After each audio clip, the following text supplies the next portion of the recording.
Hello students, welcome to Genic education. तो I hope आप हमारा YouTube 250 डेज जो प्लान चला उसको एंजॉय कर रहे हैं। आप अच्छे से नए नए कॉन्सेप्ट सीखने का ट्राई कीजिए उसमें से, और आई होप कि आपको नए नए कॉन्सेप्ट सीखने को भी मिल रहे हैं। तो लास्ट जो सेशन था उसमें हमने एनआर मेथड की बात की थी। उसमें एब्सोल्यूट एरर कैसे फाइंड करना है वो हमने at the end of nth iteration देखा, और उस क्वेश्चन में पूछा था what will be the absolute error at the end of second iteration. Okay, अभी यहाँ पे जो डिस्कस करने वाले हैं, तो अगर आपने ध्यान दिया होगा जो पहला और दूसरा क्वेश्चन था उसमें सिर्फ एक ही सिंपल फंक्शन था, और वो एक ही फंक्शन था एक इंडिपेंडेंट वेरिएबल का। उसका हम सॉल्यूशन निकाल रहे थे यूजिंग एनआर मेथड। लेकिन अगर हमारे पास सपोज दो फंक्शन हो, हमारे पास दो फंक्शन हो, दोनों फंक्शन को साइमल्टेनियसली सॉल्व करना है, तो क्या करेंगे? साइमल्टेनियसली उनके सॉल्यूशन निकालने हैं। दो फंक्शन है और वो दोनों फंक्शन डिपेंड करते हैं दो इंडिपेंडेंट वेरिएबल पे, तो हम क्या करेंगे? जैसे कि लीनियर अलजेब्रा का जो हमने पार्ट पढ़ा था, तो उसमें हमने system of linear equation solve किया था और वहां पे हमने केस लिया था होमोजेनियस सिस्टम ऑफ इक्वेशंस। उसमें हम क्या कर रहे थे, जो इक्वेशंस थे वो सारे के सारे लीनियर थे, और हम उसमें क्या कर रहे थे, गॉस जॉर्डन या गॉस एलिमिनेशन टेक्निक से हम उन सारे इक्वेशंस को सॉल्व करते हैं। और जब इक्वेशंस को हम सॉल्व करते हैं तो उस केस में लीनियर अलजेब्रा में जो हम प्रोसेस कर रहे थे वो सिर्फ किसके लिए एप्लीकेबल है स्टूडेंट्स? लीनियर इक्वेशंस के लिए। But what if we have more than one equation which is non linear? यहां पे हमने देखा जो xn plus 1 is equal to xn minus f of xn divide by f dash xn था, वो सिर्फ तभी एप्लीकेबल होता है जब हमारे पास सिंगल वेरिएबल फंक्शन हो और सिंपल एक ही फंक्शन हो, और वो फंक्शन जो है वो किस पे डिपेंड करता है? सिंगल इंडिपेंडेंट वेरिएबल पे। पर अगर हमारे पास system of non linear equations हो, जो फंक्शंस है वो फंक्शंस को इधर इक्वेशंस भी हम देख सकते हैं। अगर system of non linear equations हो, जैसे कि हमारे पास system of linear homogeneous system of linear equations थे उसमें लीनियर अलजेब्रा में, उसको सॉल्व करने के में गॉस एलिमिनेशन और गॉस जॉर्डन मेथड लगा रहे थे। लेकिन अगर system of non linear equations हो, उनको सोल्व करना है तो क्या करेंगे? तो उसके लिए हम यूज करते हैं एनआर मेथड। अभी तक जो भी दो प्रॉब्लम की है उसमें एक ही इक्वेशन था, एक ही इंडिपेंडेंट वेरिएबल था।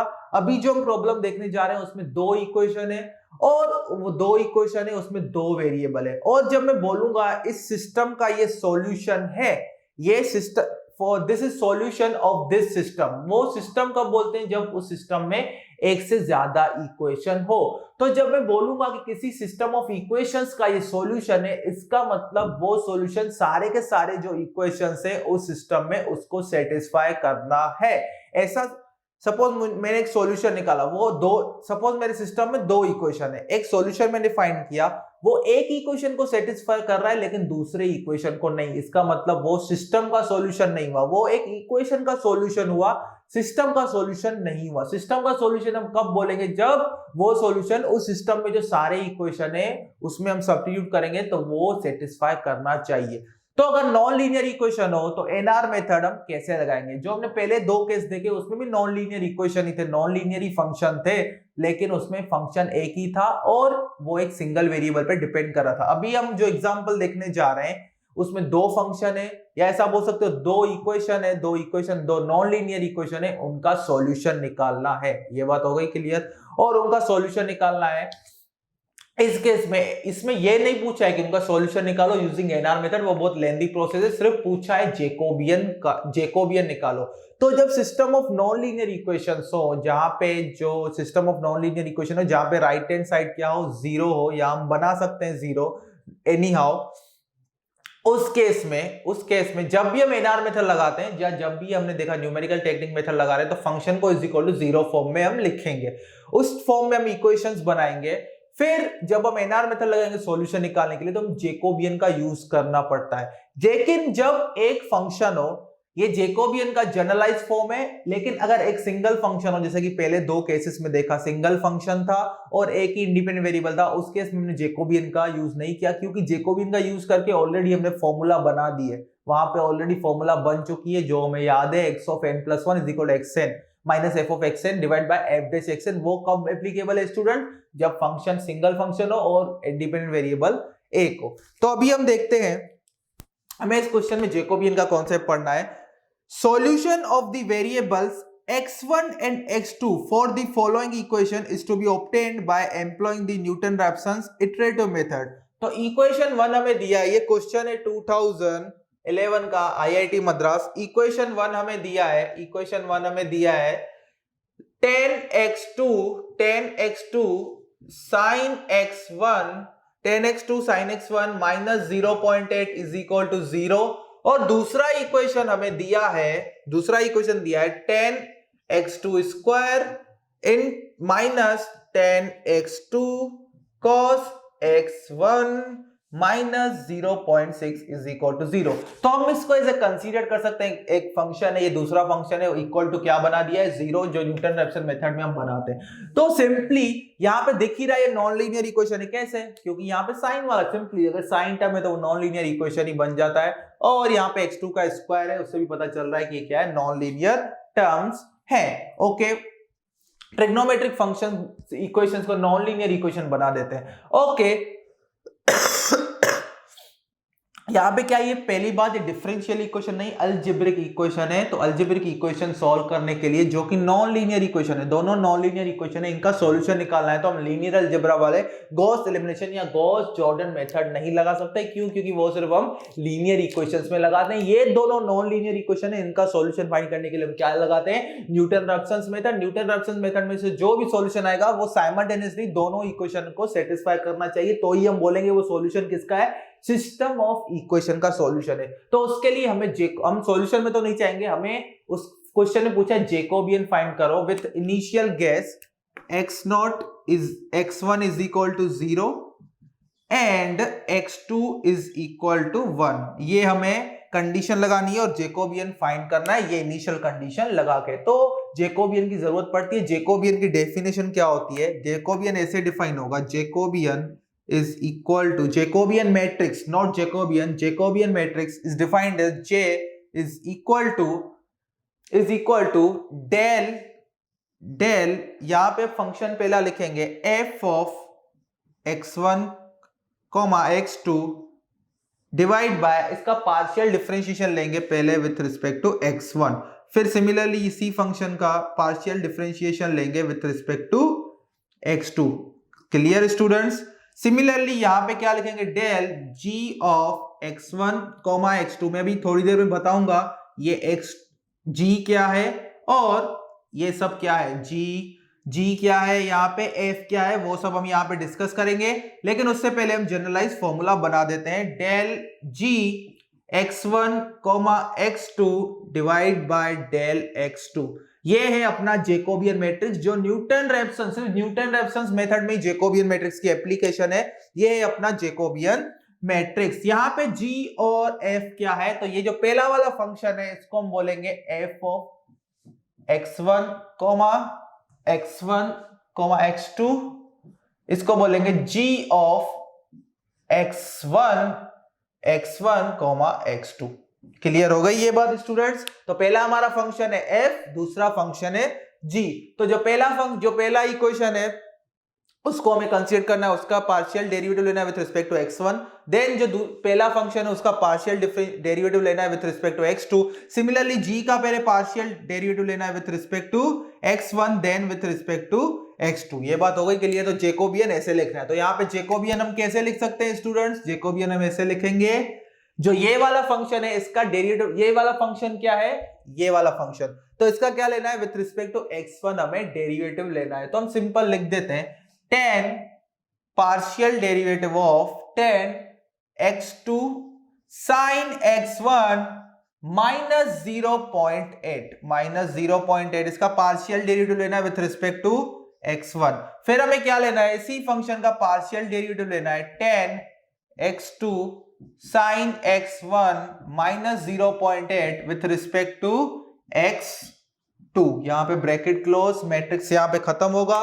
फिर यहां पे क्या लेंगे, जो g वाला फंक्शन है, जो g फंक्शन है उसका हम लेंगे partial derivative with respect to x2, sorry यहां पे with respect to x1। Okay, तो यहां पे क्या लिखेंगे, डेल g हमारा क्या है, ये वाला फंक्शन, तो 10x2 square minus 10x2 cos x1 cos x1 minus 0.6 इसका पार्शियल डेरिवेटिव लेंगे with respect to del x1। फिर आगे यहां पे टर्म आएगा del tan x2 square minus tan x2 cos x1 minus 0.6 इसका पार्शियल डेरिवेटिव लेंगे विथ रिस्पेक्ट टू x2 ये बात हो गई क्लियर स्टूडेंट्स। ओके तो सिंपल पार्शियल डिफरेंशिएशन करना है, इसका मतलब जब पार्शियल डिफरेंशिएशन लेंगे इस फंक्शन का विथ रिस्पेक्ट टू x1 तो जो दूसरा फंक्शन है वो क्या होगा, कांस्टेंट होगा। दूसरा फंक्शन क्या होगा, कांस्टेंट होगा। तो लिखते हैं j इज इक्वल टू यहां पे इसका पार्शियल डेरिवेटिव लेना है विथ रिस्पेक्ट टू x1, इसका मतलब x2 कांस्टेंट होगा तो x2 means tan x2 constant. तो जब कोई भी फंक्शन हो मींस ये कोई भी फंक्शन हो उसके मल्टीप्लिकेशन में कोई भी कांस्टेंट हो तो उसका डेरिवेटिव लेने तो कांस्टेंट को टच नहीं करते, तो कांस्टेंट एज इट इज रहेगा tan x2। sin x1 का डेरिवेटिव क्या होगा with respect to x1, cos x1 क्या होगा, cos x1। और ये 0.8 तो कांस्टेंट है, इसका derivative with respect to x1 क्या होगा, 0, तो उसको हमने लिख दिया 0।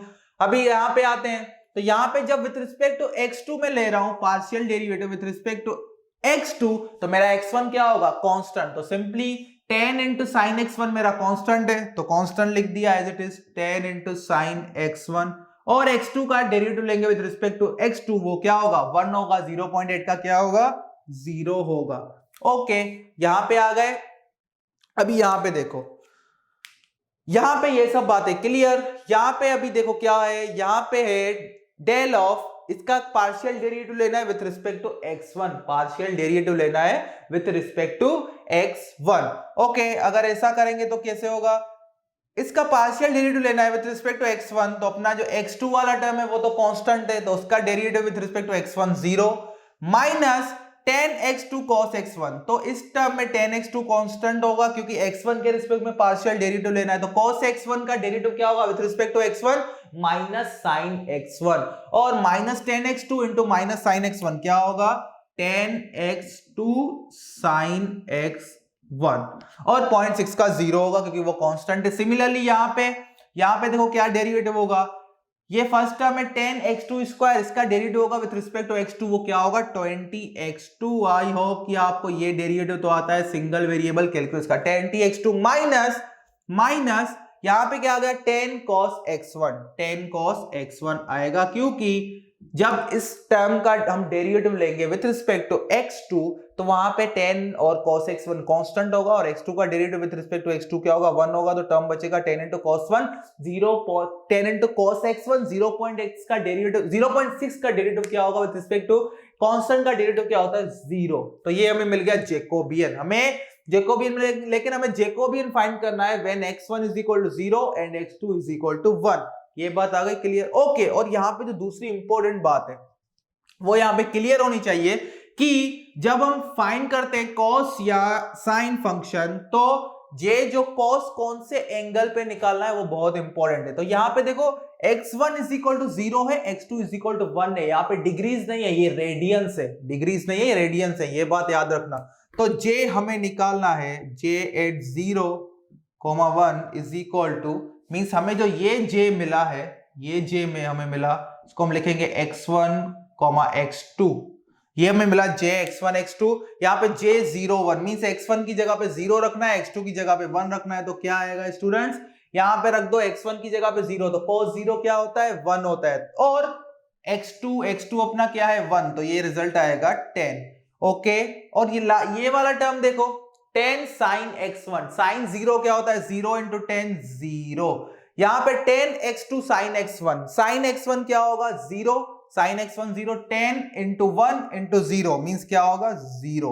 लास्ट वाला टर्म क्या आएगा students 20x2 means 20 into 1 minus 10 into cos x1 means cos 0 होगा 1 मींस 1 into 10 20 minus 10 कितना होगा 10 होगा, 20 minus 10 कितना होगा 10 होगा। तो ये अपना आ गया जैकोबियन, हमें यही फाइंड करना था। तो जब भी नॉन लीनियर इक्वेशंस हो, non linear algebraic equations, not differential equation, जब नॉन लीनियर अलजेब्रिक इक्वेशंस हो तो अब लीनियर अलजेब्रा का part Gauss elimination technique, Gauss Jordan elimination technique नहीं लगा सकते, हमें क्या लगाना है, न्यूटन-रैप्सन मेथड। और जब न्यूटन-रैप्सन मेथड लगाएंगे तो हमें जैकोबियन फाइंड करना है। तो जैकोबियन कैसे फाइंड करेंगे, एक हमारे पास इक्वेशन आया, उसको हमने बोल दिया फंक्शन, एक उसको फंक्शन असाइन कर दिया, फिर दूसरे को फंक्शन असाइन कर दिया, फिर हमने एक फॉर्मूला बनाई del f by del x1 del partial derivative of del f with respect to x2, then partial derivative of g with respect to x1, then partial derivative of g with respect to x2। ये बात हो रही है clear. ये हो गया अपना Jacobian matrix, ये हो गया अपना जैकोबियन मैट्रिक्स। तो आई होप इस क्वेश्चन में बस सिंपली हमें ये देखना था कि जैकोबियन कैसे फाइंड करते हैं। तो न्यूटन-रैप्सन मेथड के जो सारे ऑलमोस्ट पॉसिबल केसेस थे हमने प्रीवियस ईयर के बेस पे पूरे कवर कर लिए हैं। पहले में सिंपली हमने इटरेटिव मेथड लगा के x1 निकाला था। दूसरे लेक्चर में हमने क्या निकाला स्टूडेंट, सिंपली हमने x2 निकाला, लेकिन एब्सोल्यूट एरर का कॉन्सेप्ट पढ़ा। यहाँ पे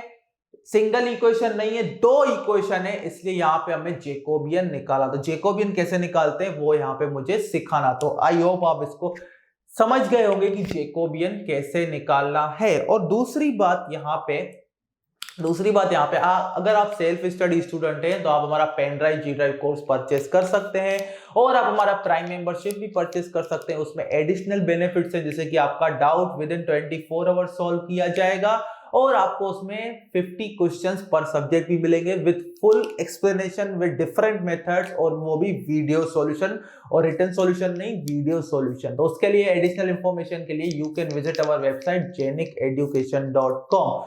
तो फिर अभी नेक्स्ट लेक्चर में हम जो कॉन्सेप्ट पढ़ेंगे वो बाइसेक्शन मेथड का पढ़ेंगे, देन ट्रेपेजोइडल मेथड का। तो मिलते हैं नेक्स्ट लेक्चर में, तब तक के लिए थैंक यू।